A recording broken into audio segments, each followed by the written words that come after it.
Car party లీడర్లు రూపాయి పని చేసి 100 రూపాయల ప్రచారం చేసుకుంటారట. కానీ కాంగ్రెస్ సర్కార్ అట్లా కాదట. 100 రూపాయల పని చేసినా రూపాయి ఖర్చు పెట్టే ప్రచారం అన్నది చేసుకోదట. ఓ దిక్కు రాష్ట్రంలో మలి సర్కార్ 6 గ్యారెంటీలు అమలు చేసేందుకు పైకం లేవని చెప్పింది.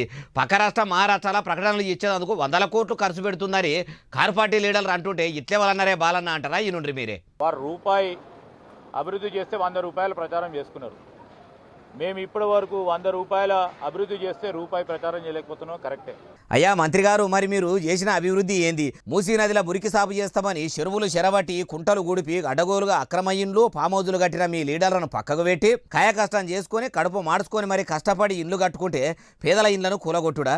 ఏది సారు మీరు 100 రూపాయల పని చేసింది? మాది ప్రజాప్రభుత్వము ప్రజాపాలన అని చెప్పుడే ఉన్నది. గెలిచిన 100 రోజుల్లో 6 గ్యారెంటీలు అమలు చేస్తామని అట్లా చేయకపోవడితిరి. రైతు రుణమాఫీ పురాగా చేయకపోతిరి. మహిళలకు 2500 పింఛని ఇవ్వకపోవడితిరి. 4000 పింఛని జోలు తీస్తలేరు. ఇట్లా చెప్పుకుంటా పోతే శాతాడు పొడుగుంటది. మీ ముచ్చట ఎట్లున్నదంటే పొంకనాల పోషెట్టికి 3 ఎడ్లు 30 దొడ్లు అన్నట్టున్నది. మార్పు అని మార్పు కోరుకుంటే మీ ఏలుబడిలో కూడా ఏం మార్పు రాలేదు. గత ప్రభుత్వంలో గవ్వే గోసలు, ఇప్పుడు అవే బాధలు. తుంటెత్తేసి మొద్దెత్తుకున్నట్టే అయ్యింది అంటుర్రు ఈ ముచ్చటిన్నోళ్ళు.